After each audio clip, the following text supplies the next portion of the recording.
Hello friends, welcome back to our channel ABM family. இன்றைக்கி பார்த்தீங்கன்னா புளி பேஸ்ட் வந்து வீட்டில் எப்படி ரெடி பண்ணி வைக்கலாம் அப்படின்னு சொல்லிட்டு டீட்டெயில்டாக வீடியோ பார்க்க போகிறோம். புளி பேஸ்ட் வந்து ரெடி பண்ணி வச்சுக்கிட்டோம் அப்படின்னா சமைக்கிறது வந்து ரொம்பவே ஜாலியாக இருக்கும். என்ன மாதிரி புளி கரைக்கிறதுக்கு வந்து பிடிக்காதவங்களுக்கு, ஏன்னா புளி கரைக்கிறது வந்து ரொம்பவே பிடிக்காத ஒரு விஷயம். அதனால் எப்போவுமே மோஸ்ட்லி நான் வந்து இந்த மாதிரி புளி பேஸ்ட் வந்து செஞ்சு ஸ்டோர் பண்ணி வச்சுக்குவேன். ஒரு 10 டேஸ்க்கு ஒன்ஸ் இந்த மாதிரி ரெடி பண்ணி வச்சுக்கிட்டோம் அப்படின்னா ஜாலியாக இருக்கும் சமைக்கிறதுக்கு. அதில் இருக்கிற நரம்புகளெல்லாம் பார்த்திங்கன்னா க்ளீன் பண்ணிட்டும் நம்ம வந்து செய்யலாம். அப்படி இல்லை அப்படின்னா இப்படியே வந்து பண்ணலாம். ஆனால் அந்த புளியில் இருக்க சீடு வந்து இல்லாமல் இருக்கணும். அப்புறம் அதில் மேலே வந்து அந்த ஓடு இருக்கும் இல்லையா, அதுவும் எதுவுமே இல்லாமல் க்ளீனாக இருக்க புளியாக நம்ம யூஸ் பண்ணிக்கணும். இந்த புளி பார்த்திங்கன்னா ஊர்லேருந்து மரத்தில் ஃப்ரெஷ்ஷாக கொண்டு வந்த புளி, பார்க்கும்போதே தெரியும். கையாலேயே வந்து அந்த சீடெல்லாம் எடுத்து அந்த மாதிரி ஃப்ரெஷ்ஷாக ரெடி பண்ண புளி, அதனால் இப்படி இருக்குது.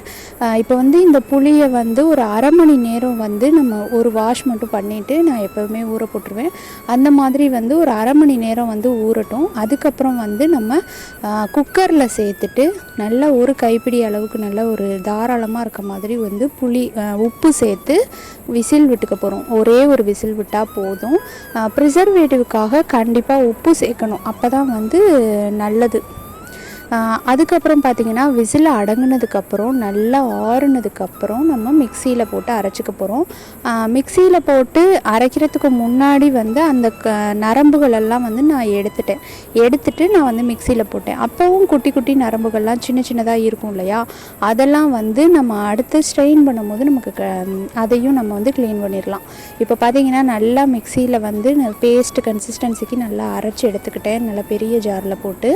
இப்போ இந்த புளியை பார்த்திங்கன்னா நம்ம ஒரு ஸ்ட்ரெயினரில் போட்டு நல்லா ஸ்ட்ரெயின் பண்ணி எடுத்துக்கணும். சாதாரணமாக வடிகட்டிலெல்லாம் வடிகட்டணும் அப்படின்னா புளி பேஸ்ட்டை வடிகட்ட முடியாது. அதனால் இந்த மாதிரி ஸ்ட்ரெயினர் எல்லா வீடுகள்லையுமே இருக்கும். இதில் தான் வந்து நான் வந்து ஸ்ட்ரெயின் பண்ணி எடுத்துக்குவேன். இப்போ ஸ்ட்ரெயின் பண்ணினதுக்கப்புறம் பார்த்திங்கன்னா அகைன் மறுபடியும் வந்து கொதிக்க விடுறதுனா கொதிக்க விடலாம். அப்படி இல்லைனா இப்படியே ஸ்டோர் பண்ணி வச்சுக்கலாம். இது வந்து எனக்கு ஒரு 10 டேஸ்க்கு தான் வரும். இதை நம்ம வடிகட்டும் போது பார்த்திங்கன்னா இன்னும் கொஞ்சம் அந்த நரம்புகள்லாம் இருக்கிறதெல்லாம் வந்துடும். அதுக்கப்புறம் அதை வந்து நம்ம இன்றைக்கி சமையலுக்கு யூஸ் பண்ணிக்கலாம். அதை ரசம் குழம்புலாம் வச்சுக்கிறதுக்கு யூஸ் பண்ணிட்டோம் அப்படின்னா நமக்கு இந்த மாதிரி வந்து புளி பேஸ்ட்டு ரெடி ஆகிடும். இதை வந்து நம்ம ஃப்ரிட்ஜில் நல்லா க்ளீனான ஒரு கண்டெய்னர், ஏர்டைட் கண்டெய்னர், அப்படி இல்லைன்னா கண்ணாடி பாட்டில்ஸில் ஸ்டோர் பண்ணி நம்ம ஃப்ரிட்ஜில் வச்சிட்டோம் அப்படின்னா நமக்கு வந்து ஒரு 10 டேஸ் to 15 டேஸ் வரைக்கும் அப்படியே எனக்கு இந்த புளி வந்து இவ்வளோ நான் எடுத்து வச்சேன்னா ஒரு 10 to 15 டேஸ்க்கு வந்து எனக்கு தாராளமாக போதும். டெய்லி நம்ம எடுத்து யூஸ் பண்ணுறதுக்கு இந்த மாதிரி ரெடியாக இருக்குன்னா நமக்கு சமைக்கிறதும் ஜாலியாக இருக்கும் இல்லையா. அதனால் புளி கரைக்கிறதுக்கு விருப்பம் இல்லாதவங்களுக்கு ஜாலியாக இருக்கும். ஆனால் டெய்லியும் வந்து யூஸ் பண்ணுறதுனாலும் பண்ணிக்கலாம். இந்த மாதிரி வந்து ட்ரை பண்ணி பாருங்கள், பிடிக்கும் கண்டிப்பாக எல்லாருக்குமே. ஃப்ரிட்ஜில் வந்து ஸ்டோர் பண்ணி வச்சுக்கணும், அவ்வளோதான். ஓகே ஃப்ரெண்ட்ஸ், இந்த மாதிரி வந்து உங்களுக்கு பிடிச்சிருந்துச்சு அப்படின்னா ட்ரை பண்ணி பாருங்கள்.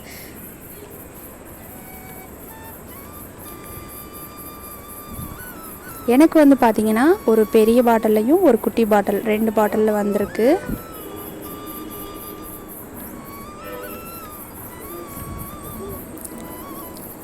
அடுத்து பார்த்திங்கன்னா இந்த புளி பேஸ்ட்டை வந்து யூஸ் பண்ணி நான் வந்து எப்படி வந்து குழம்பு வைக்கிறேன்னு பாருங்கள். கத்திரிக்காய், வெங்காயம், தக்காளி, அப்புறம் கருவேப்பிலை, கடுகு, உளுந்து எல்லாம் தாளித்து நான் வந்து புளிக்குழம்புக்கு வந்து ரெடி பண்ணியிருக்கேன். இப்போ வந்து நம்ம பார்த்திங்கன்னா புளிக்குழம்பு ரெடி பண்ணுறோம் அப்படின்னா நமக்கு காய் வெங்காயம்லாம் கட் பண்ணுற டைமிங் மட்டும்தான். அதில் வந்து நான் எல்லாம் தாளித்து, எப்பயும் குழம்புக்கு நம்ம தாளிப்போம் இல்லையா, அது மாதிரி மசாலா ஆட் பண்ணிவிட்டு அதுக்கப்புறம் ஒரு 2-3 பரட்டிட்டு நம்ம தண்ணி ஊற்றிடணும். எப்பயுமே வந்து குழம்பு வைக்கும்போது ஒரு டிப்ஸு சொல்கிறேன். குழம்பு, சாம்பார் எது நம்ம வைக்கிறோம் அப்படின்னாலும் நம்ம அந்த ஸ்பைசஸ் காரத்துக்கு நம்ம ஆட் பண்ணுறது வந்து எண்ணெயிலேயே ஒரு வதக்கிட்டு ஒரு கிண்டிட்டு நம்ம தண்ணி ஊற்றிடணும். அதுக்கப்புறம் வந்து எண்ணெய் பிரிஞ்சு வர வரைக்கும், நம்ம ஃபஸ்ட்டு ஊற்றின ஆயில் வந்து பிரிஞ்சு வர வரைக்கும் நம்ம காயை வேக விட்டுட்டோம் அப்படின்னா சூப்பராக இருக்கும். புளிக்குழம்பாக இருந்தாலும் சாம்பாராக இருந்தாலும் அப்போ தான் வந்து ஒரு சூப்பரான ஒரு டேஸ்ட்டில் கிடைக்கும். இந்த மாதிரி ட்ரை பண்ணாதவங்க ஒரு டைம் ட்ரை பண்ணி பாருங்கள், சூப்பராக இருக்கும். இந்த மாதிரி வந்து நல்லா கொதித்து எண்ணெய் பிரிஞ்சு வந்ததுக்கப்புறம், அதாவது குழம்புல இருக்கிற காய்கள், அது நம்ம என்ன காயாக இருக்கலாம். இன்றைக்கி வந்து நான் வந்து கத்திரிக்காய் சேர்த்துருக்கேன். ஒருவேளை வேறு காய்களாக இருந்தால் ஒவ்வொரு காயும் ஒவ்வொரு டைமிங் எடுத்துக்கும் வேகிறதுக்கு. இந்த கத்திரிக்காய் கொஞ்சம் குயிக்காக வதங்கிடும். ஏன்னா ஃபஸ்ட்டே ஆல்ரெடி நம்ம எண்ணெயில் வதக்கி இருக்கிறதுனால சீக்கிரம் வெந்துடும். வெந்ததுக்கப்புறம் நம்ம புளி சேர்க்க போகிறோம். புளி வந்து பார்த்திங்கன்னா நம்ம ரெடி பண்ணி வச்சுருக்க அந்த பேஸ்ட்லேருந்து ஒரு குழிக்கரண்டியில் வந்து ஒரு கரண்டிக்கும் கம்மியான அளவுக்கு நான் வந்து சேர்த்துருக்கேன். மீடியம் சைஸ் குழிக்கரண்டி, பெரிய சைஸில் நார்மலான குழிக்கரண்டியில் ஒரு கரண்டிக்கும் கம்மியான அளவு சேர்த்து ஒரு கிண்டிட்டு நம்ம இப்போ தேவையான அளவு தண்ணி ஊற்ற போகிறோம். நம்ம புளி பேஸ்ட்டு வந்து ரெடி பண்ணி வச்சுருக்கிறதுனால தண்ணியாக இருக்காது, கெட்டியாக இருக்கும். அதனால் வந்து நம்ம கொஞ்சமாக வந்து தண்ணி ஊற்றி புளி பேஸ்ட்டு போட்டிருக்கிறதுனால நம்ம நிறைய தண்ணி ஊற்றிக்கணும். அவ்வளோதான். இப்போ நல்லா இது கொதி வந்ததுக்கப்புறம் நமக்கு வந்து குழம்பு ரெடி ஆகிடுச்சு.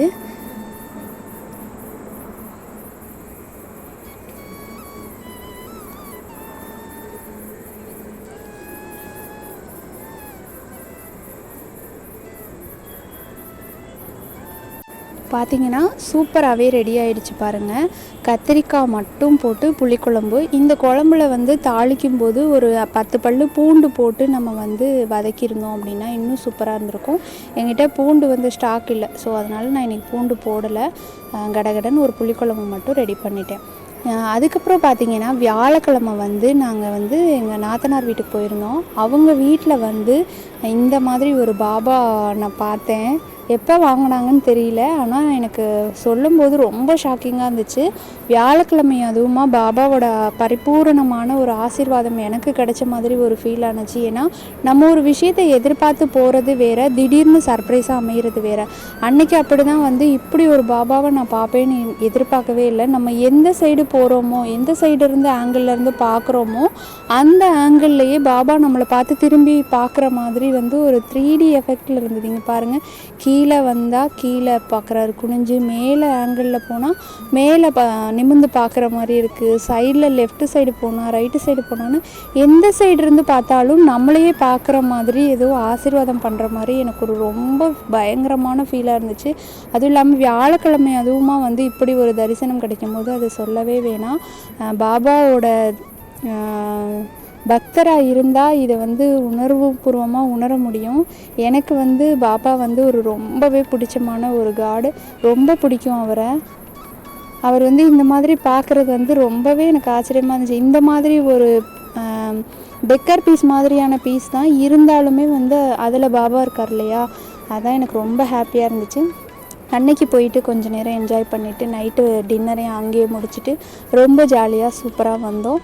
ஓகே ஃப்ரெண்ட்ஸ், இந்த வீடியோ உங்களுக்கு பிடிச்சிருக்கோம் அப்படின்னு நான் நினைக்கிறேன். பிடிச்சிருந்தா நம்ம சேனலை சப்ஸ்கிரைப் பண்ணிக்கோங்க. இந்த வீடியோ பிடிச்சிருந்தா ஒரு லைக் பண்ண மறந்துடாதீங்க. நெக்ஸ்ட்டு சூப்பரான ஒரு வீடியோவில் சூப்பரான ஒரு விளாகில் நான் உங்களை மீட் பண்ணுறேன்.